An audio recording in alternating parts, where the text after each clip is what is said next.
আসসালামু আলাইকুম ওরহমতুল্লাহ বরকাতু। মাহি রমাদান মাস আমাদের মাস থেকে বিদায় নিতে চলেছে। সূর্য অস্ত গেলেই আমাদের 30 রমাদান পূরণ হয়ে যাবে। এরপর শাওয়ালের চাঁদ উঠে যাবে। আগামীকাল আমরা ঈদ উল ফিতরের নামাজ আদায় করব ইনশাল্লাহ। কিন্তু আমাদের মাস থেকে নেকি কামাই করার মাস, লুটে নিবার মাস মাহি রমাদান বিদায় নিয়ে যাচ্ছে। সবচেয়ে বড় আমাদের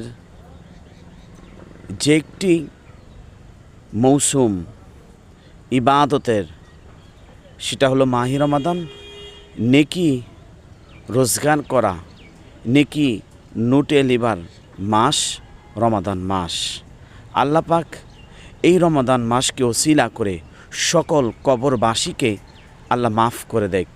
আর যারা পৃথিবীর বুকে জীবিত রয়েছে, বেঁচে রয়েছে, আল্লাহ সকলকে ঈমানের হালতে রাখুক, নেক হায়াত দারাজ দান করুক। আমিন। আসসালামু আলাইকুম ওয়া রাহমাতুল্লাহ।